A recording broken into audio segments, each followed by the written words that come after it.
in my life where I felt depressed. I'm not saying depression isn't real because I've never felt depressed. I'm saying depression isn't real because I've been very depressed. That people don't understand where my mindset comes from. I understand struggle and mental health and all these things. And yeah, jail was another chance to certainly touch on them, because in jail in real life, when you have my kind of resource, you can distract yourself very easily. If you're sitting around and feel a bit mopey, if I'm sitting here and I'm a bit like, I can literally make a phone call and in 45 minutes be in the air on my way to anywhere on the planet with whoever I want to do anything I want. So you can distract yourself. I'm not saying it fixes all mental health, but it distracts you. Whereas in jail, you are stuck alone with your thoughts. And it was certainly a test of my mental resolve. And I would say that I passed. I did well.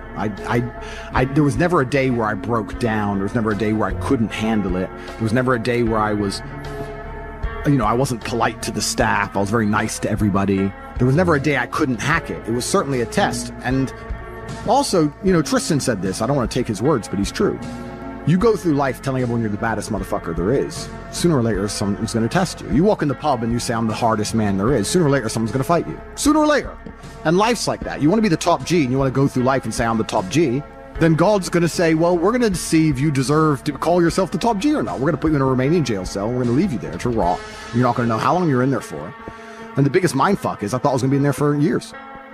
I had no idea. Everyone's telling me years. I thought I was going to be in there for years. So maybe God was just seeing, he was watching me and he was having a look and saying, you want to call yourself top G? Let's see. And I like to think I passed that test. So it is what it is. But yeah, I agree with you. In terms of mental struggles, yeah, they exist for all men. And I also think that's one of the reasons I'm so large. I talk about those things a lot. I talk about those things a lot with men and I help men with them. And I try and say to men overall that life as a man is pretty shit. And you're going to feel shit for a pretty large percentage of the time. But you're only going to ever escape that if you just perform regardless. You have to perform when you feel bad. As a man, you can't say, I will perform when I feel good. It doesn't work that way because our heads are too complicated and life's too complicated. There's too much on our shoulders. We have too much stress, too much pressure. Our heads are fucked. You have to be the kind of person who says, I perform regardless. I didn't miss a single day's training. I didn't miss a please. I didn't miss a thank you. I'm not saying I was happy. I'm saying I did exactly what I was supposed to do. The worst thing about prison, I think, for everybody else, because there was a lot of men in there who were crying, a lot of men who were having mental breakdowns, I think it is the problem I didn't have, which is knowing that if you're a normal man, you go to jail, and they just pick you up and you go to jail. Who pays the rent? Who's feeding your kids? Who's your wife sleeping with? Life gets hard for all the external things you could no longer control, things that were your responsibility. I was lucky I didn't have those problems. And when I spoke to people, most people's issues were things that were happening on the outside. And I felt really good knowing that my life is set up in a way where even if I'm plucked from it, it operates. And I set that up because I thought they were going to kill me. Even to this day, if they shoot me right now, everyone around, everything would be okay. I don't have to exist for my life to function. So that was fantastic about jail. The worst thing about jail, I mean, the cockroaches started off really bad, but after a few days, it's amazing how quickly you get used to cockroaches just in your bed. You're just like, just kick them out the way. That was kind of bad. But not knowing when I'm going to get out, that was bad. Having my name slandered all around the world, that was bad. Not knowing how people are reacting to it. Like my first month in jail, I didn't know if people believed this garbage or not. I had no access to the internet. I didn't see anything. There was a lot about it that was hard. But I have to believe it's going to make me a better person. Why else did I go? What did I go for? To waste 3 months? To stare at a wall for 3 months? Is that why I went to jail? No, I must have gone to jail to become a better person. I must have learned something. I have to self-analyze and find the lessons and pick it out. And I think a lot of people don't do that with all the bad situations in their life. Regardless of whether you went to jail or a woman left you or your business failed, whatever it is, you need to analyze the entire situation and say, okay, what can I learn? There's a big pile of shit here, but there must be a little bit of gold inside. So I've just tried to look at it as a massive learning experience, and perhaps that's a coping mechanism, but I've found a lot of lessons which I'm implementing, and there's a very strong chance they're going to put me back. Not because I'm guilty, because I haven't done anything wrong, but because I'm currently in the middle of a judicial system. I'm in the judicial system of a country. I don't truly understand the language. I don't understand the judicial system. I don't understand the charges against me. I don't understand how any of this can be legal. I don't understand where it's come from. I don't understand the evidence they believe they have. And here I am stuck in this process, and who knows how it's going to end. There are moments in your life that you feel overwhelmed by life, by people, by your own circumstances, by struggles. We all get knocked down in every aspect of life. Life has a way of humbling you. Life will make you shut up. Life will mute you. You're going to feel awkward and stupid and dumb sometimes. At times you won't want to come out the house. At times you'll be feeling bad and don't know why. What's wrong? I don't know. Just leave me alone. You will cry. You're going to fail, and you're going to be in your head. You're going to be saying, I'm not good enough. But it's okay. It goes with the territory. It's a part of the deal. The real challenge of growth comes when you get knocked down. You got to get messed up sometime. You got to get dirty. You got to get your feelings hurt. You got to get disappointed. You're going to ask somebody for some money. He going to tell you no. That's just dirt. How you handle it, that's where the growth takes place. You want to take responsibility for your life. I got me here, I can get me out of this. If somebody came and knocked you down, there ain't nothing you can do about it. But if I come back a week later and you're still on the ground, we got a problem. You can decide that you're going to change, that you're not going to be a wimp. The way you were born, what happened to you is not your fault. But doggone it, you still on the ground after 20 years? See, you get tripped out because you got dirt on you. But you need dirt on you to develop. If you get knocked down, there's nothing you can do about it. But getting back up has every single thing to do with you. Don't you give up on your dream. Don't you do it. Don't you do it. Don't you do it. See, you get mad when haters come your way. You get mad because you get a setback. You get mad because they talking about you. That's dirt. You are not the only person that's been through a divorce, boo. Get over it. You're not the first one they let go of. You won't be the last one. The question is, what you gonna do about it? I'm not going to be a volunteer victim. You can decide that you're going to stand up to life.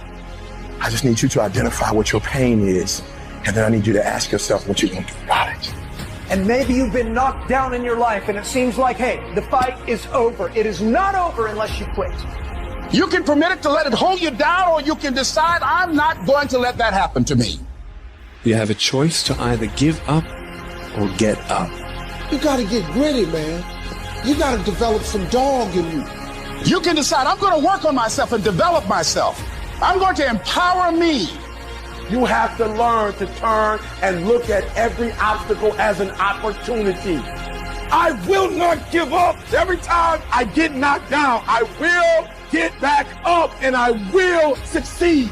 I love myself enough not to be trapped in the same doggone spot for the rest of my life. No pain, no gain. Pain has a purpose. Your pain ain't permanent. It might last for a second. It might last for a minute. It might last for months. But sooner or later, if you do not surrender, if you do not give up, it will Back when he's 30 on his 20s or 40 on his 30s and look at that decade and go, what did I do with that decade? Well, I didn't get rich.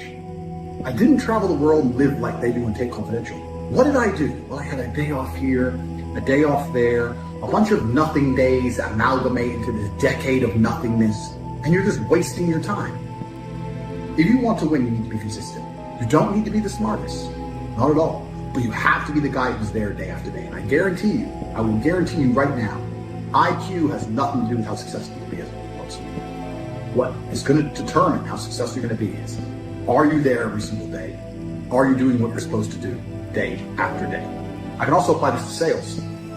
I knew guys who were terrible on the phone. Back in my day, sales used to have to call companies. I was smooth, I was the best.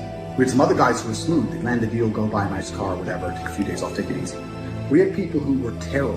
When I say terrible, I mean they had a thick Indian accent, didn't speak English that well, didn't know the script that well, didn't know the answers, but they were always in the top 20% of the company because they just hammered the phone. They just were on it. They needed to feed their family in Bangladesh. They didn't give a fuck. They were just calling. That's it. Day after day. When you're on lunch break, he's on the phone. You can win with hard work alone. And that's what's amazing about the universe when I say that. God will give you anything you truly want. If you truly want money and you truly try hard, you truly listen to us, you are going to have as much money as you could possibly ever desire. But if you think you want money, but you kind of want something else, or if you're arrogant, or if you're lazy, you're going to end up somewhere in the middle, if you're lucky and talented. And if you're not talented, you're never going to fall. So you don't want to be a normal dude, because when you're a normal dude, you're a loser. You don't get to do amazing things. What's interesting is none of you have had a normal life. You've had a unique and individual life path. The things you've gone through, nobody else on the planet has gone through. You've lived certain experiences, the school you went to, the time you were picked on in that class, the girl who broke your heart. Every single thing you've been through is unique, like a fingerprint. A completely unique life. And somehow you've managed to stay completely non-unique. It's almost impressive how you can have a completely unique life experience and still end up average. The fuck did you do that? Your life's different than everyone else's, and you still look and talk and sound and act like everybody else. Like a dummy. That happened because you have not paid enough attention into analyzing your life. Self-analysis. Every single time something good happened to you, every single time something bad happened to you, you've not spent enough human hours sitting and thinking and trying to work out why it happened. How to make sure the good things happen more often, how to make sure the bad things happen less often. What was God trying to teach you? He was trying to teach you something. You think, oh, I just got scared. No! God sent you a lesson, but you didn't pay any attention to it. Do you understand? Everything that's happened to you has been sent from God himself to guide you on a unique path. Everything good and everything bad. And the point of the unique path is that you end up a unique person. But you are failing. God is unhappy because you're not trying hard enough. God hates the lazy. God wants people who try. You understand? You know what I can't stand when I hear Christians say, if it was the Lord's will, I would have had some money by now. No, you can't dump that on God. He said faith without works is dead. I'm just asking you, man, to try something new. Now, if that ain't what you want to do, then good luck. You keep doing what you've been doing, you're going to keep getting what you've been getting. I would try something else if I was y'all. Look at somebody and say, it'll work if you work it. Work it. I started my church with 7 people in a building, cooking ribs and chicken to pay the rent. When they were calling me the boy pastor, and they were making fun of me and said I would never be nothing. I worked a job and I preached on the side, and I put my check in the offering to keep the doors open, and whatever we had left, we cooked up and sold dinners to get another month to fight again. We preach with our lights off. We preach with our water off to get to where we are right now. And I came to tell you today, whatever it is you are trying to build, if you won't sacrifice for it, if you won't be hungry for it, if you won't sweat for it, if you won't bury your pride and put in the work for it, you don't have the right to get it until you will stay up at night and go to school while other people are watching the game and read and work and pray to get to be whoever it is you are trying to be. You have not got the right. You need guts. You can't be this without guts. I preached 1.5 years in an empty room. Forget about my dream. What is your dream? What is your goal? And what will you put into it in order to get what you're trying to get from God? How much? It will only work if you work it. If this message spoke to you as a man, you can either cower down and give up and let your wife become your mama, or you can stand up like a grown man and handle your business. Get out of your feelings. People will not work for emotional people who have meltdowns and freak out and hold grudges. You have to be bigger than that.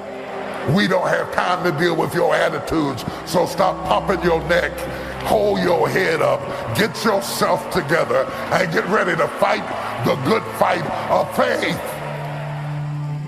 I've been wondering why it didn't happen. I didn't realize I had to serve to lead. Nobody ever taught me how much it costs. Greatness is expensive. Succession is expensive. This does not work like your phone. This does not work like an app. You have to work it. And it doesn't happen overnight for most people. Yes, there are 1 or 2 people, but out of millions of people, those are only 1 or 2. The rest of us have to work it. It will work if you work. Every discouraged person, every person who's been feeling like it's just not working, it's just not working, this was your message. If I never preach again, this was your message. It will work if you work it. You think you can wish your way up? You cannot wish your way up. It'll work if you work it. Remember these words. It will work. Fucked. Good. Yes. Like, that's just how I am, right? But it's how you adopt, it's how you look at the problems and how you use them to fuel you. So the question was, what's the problem for the average man today? What's the biggest problem? I think there's a whole host of problems. But what you have to do is frame it inside of your mind and understand that all of those problems are going to allow you, give you the fuel and the unlimited motivation that you need to become a successful and beautiful individual if you frame it in the right way. If you take a man and give him a life shielded from problems and he never has any to face, I guarantee you he's terrible at being a man. The best men in the world have gone through shit.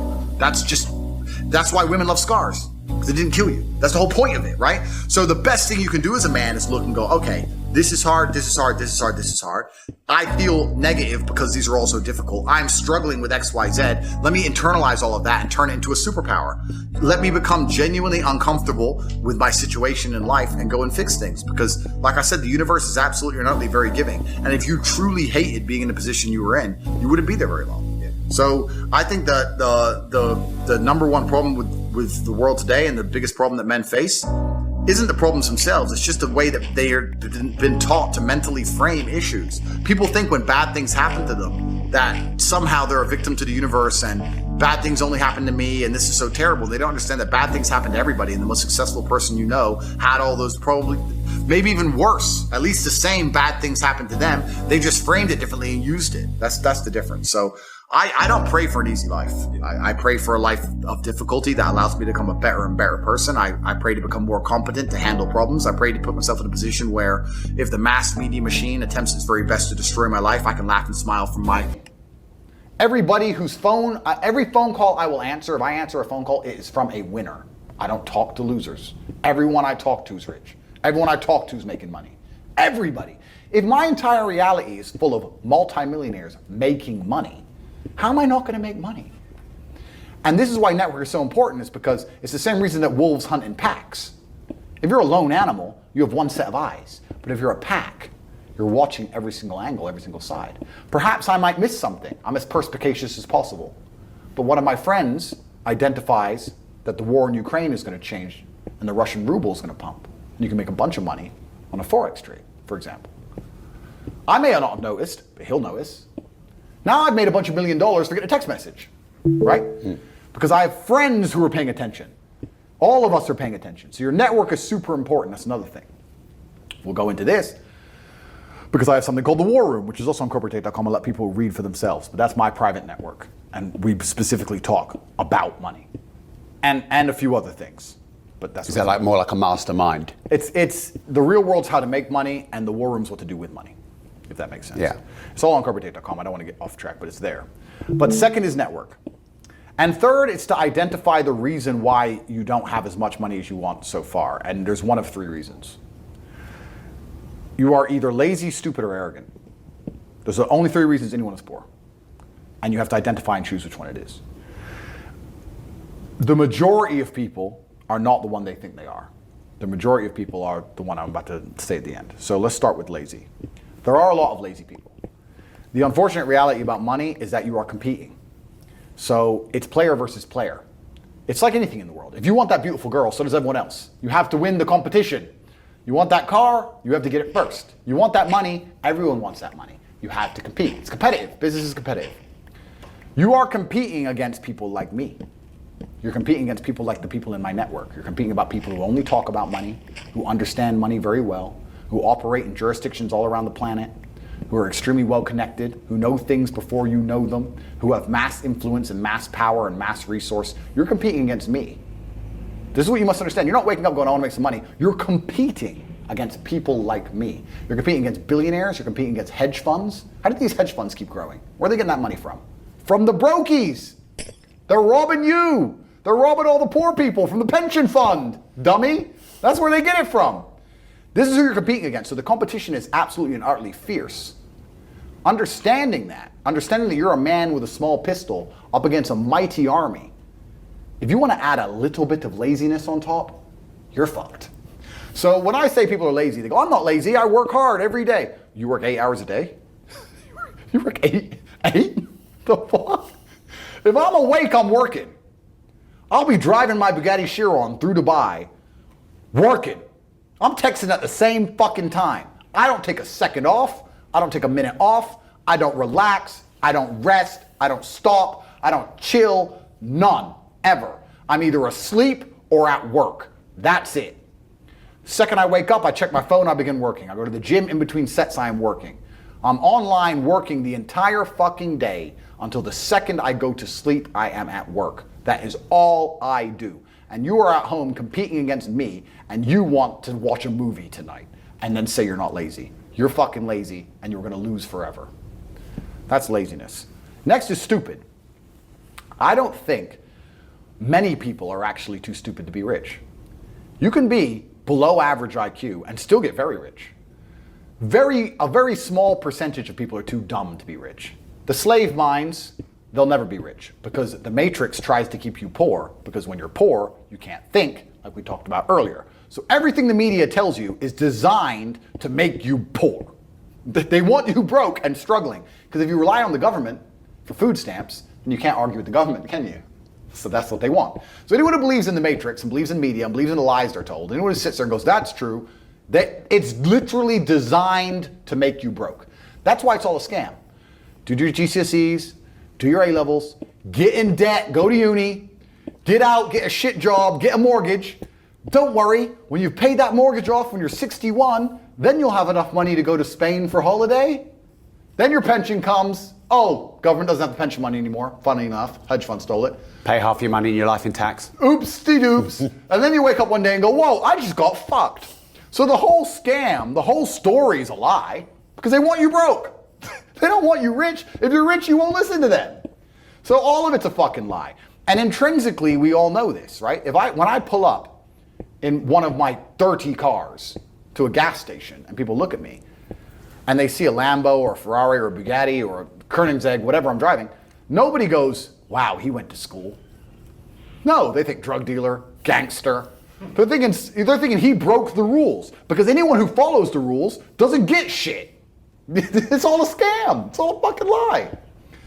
So the slave minds are fucked, but those are the only ones who are too stupid to make money. Anybody who understands that the matrix is lying to them is smart enough. So very small percent are too stupid. Inside of our school, at the height of it, before the matrix attack, we're relaunching now, we had 175,000 students. Wow. When we had 175,000 students, maybe 2,000 we kicked out for being too stupid. It's step by step. Do this, do that, do this, and don't be lazy. The fuck? It's not that hard, right? So stupid's not the problem. So we have people who are lazy, very few are stupid, but the majority, the main reason most people are broke is because they are arrogant. I will sit here and say all the things I've said. I will do this, take time out of my life for free. Somebody at home will watch and digest it for free. They will agree with the things that are being said or at least be entertained enough to continue to watch. And then I'll say, I'll teach you how to make money online. CobraTape.com, you can join the real world. And they'll sit there and go, nah, I'll do it myself. They're arrogant. They have these egos from fuck knows where because they didn't earn it. And they're just too arrogant to listen to anybody. I became world champion by listening to my coach. I didn't become world champion by walking in and saying, I'll do it myself. That's not how you get anywhere in life. You have to listen. If Mike Tyson were to walk in, or if Elon Musk were to walk in here and talk to me about money, I wouldn't be sitting there going, I could do that. I'd be like, oh, Mr. Elon, richest man in the world. Hello, very nice to meet you. Please, even though I already understand I don't want to launch a car brand or put rockets in space, please, you must know some things I don't know.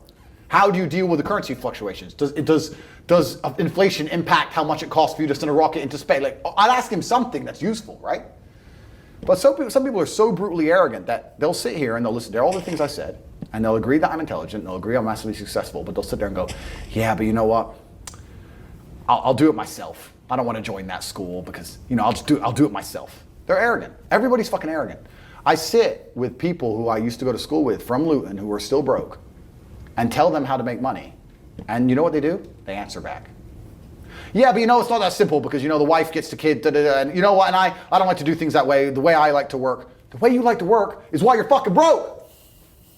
So what the fuck are you talking about? You just sat here and wasted 10 minutes of my time. I told you how to take your business of painting and decorating or whatever the fuck you're doing and make a serious amount of money, and now you're telling me the way you like to work? Then stay fucking broke. The fuck you want me to do? What level of arrogance? But this is people. They'll sit with a multi-millionaire and tell you their view. Oh, I think that know when you're out qualified and accept it and learn. That's what we all do. I can't play piano for shit. If the piano teacher walked in here and said, this is what you do, and I said, well, I like to move my hands this way. What kind of dumbass? But this is the arrogance people operate under. So I'd say 20% of people are lazy, 20 to 25%. A large portion of the world are not lazy. They're actually working exceptionally hard, but they're doing the wrong thing. 5% of people are too stupid. So say 25%, 5% is 30%. But 70% of people are brutally arrogant, and this is why they are poor. That's the truth. And how did you make your first million? Good question. I've talked about this already. It was an unorthodox strategy. I've talked about it at length, so I won't give the whole story because it's too long. But I identified a gap. I identified a market. I approached the scenario and the situation extremely professionally. And I worked exceptionally hard. And I made my first $1 million. So my first millions came from owning a webcam studio. So I saw a little advertisement in the corner of a web page saying, talk to live girls now. I've never been a porn guy. I'm not interested in that shit. But I was like, that's interesting. I know some girls who need some money. Boom, boom, boom. I put together this apparatus, extremely professional. No fucking sexual misconduct. No Dan Bilzerian. No threesomes. Nothing. Very professional. 50-somes if it's down. Very professional outfit. And I used all my business knowledge and all my life knowledge, and I applied it. I worked 22-hour days, I would say. I got to the point where I was so tired. But I'd say, you know what, give me 20 minutes. And if I could hear the alarm go off, I'd get up. Sometimes I just slept clean through it, and I slept an hour or two. For months and months and months, and I built an empire. I built an insanely large empire at one point. I'm completely out of that business now, but how did I do it? As in, did you sell it? I didn't sell it, I just closed it all down, I moved on. I started making a bunch of money and I found other opportunities. But how did I get that opportunity? Perspicacity. First thing I said, pay attention. I paid attention. I looked at the girl. I'll give you the coffee shop example. This is what I did. I clicked on that advert. I saw the girl sitting there, miserable, waiting for a customer. I thought, nobody's going to buy from an unhappy bitch. The men who are paying her are trying to escape an unhappy life, or they wouldn't be doing this shit. So when I got my girls online, smile. Happy girls get paid. That was the token. That was the slogan. Happy girls get rich. Joking, ha ha ha. Who's you gonna pay? You're gonna pay the girls like, yeah, having a blast. So I paid attention to the competition. I saw an opportunity, just like the coffee shop. So all the things they did wrong. The room was messy, camera quality was shit. There's the basic stuff. The way the girl acted and interacted, all that stuff. And I applied it all by paying attention countless hours watching everybody else, finding the way to do it better, just like with the coffee shop, and I did it better. So I was absolutely and utterly perspicacious, and that's how you make money. And I did it with that, but I could have done it with anything. And now I do it with everything. The story of me sending a text message via my network and having a coffee shop is a true story. I've been in there maybe twice. I don't even go. And I have mechanisms in place to make sure I'm not robbed too badly, because unfortunately a little bit of cash goes missing. But everything's in place and it makes me money. I don't think I've even drunk my own coffee. I identified, I put together a list. It needs to be like this, like this, like this, like this, like this. I have competent people who work for me, which is very hard to find, but I do. They understand to follow the doctrine to the doctrine. And I'm getting money into a bank account. That's it. And you can do that with literally anything if you have a strong network and you pay attention. You can do anything. Even podcasts. We're doing a podcast right now. You guys are already big and successful at this. I'm telling you, you can look at the biggest podcasts in the world and still see what they're doing right, what they're doing wrong. It's just a game. That's the game. And then you have to outcompete everybody else. That's how. And what's your net worth now? You know what's? It's kind of funny because is that sigh? That's the shittest question so far on this show. No. It's I don't actually really know, because they say if you don't know what you've got, they say if you know what you got, you ain't got much, and it's so fucking true. I don't know how much that coffee shop is worth. I know what it makes me roughly a month. I don't know what I could sell it for. I can guess now. Like the wrong decision. If you're in jail, you should train. If you are free, you should train. If you are rich, you should train. If you are poor, you should train. If you smoke, you should train. If you don't smoke, you should train. If you drink, you should train. If you don't drink, you should train. You cannot escape that hard work is always the correct decision. There is no time in any scenario when working hard is going to be the wrong answer. You should always try your very best in all things.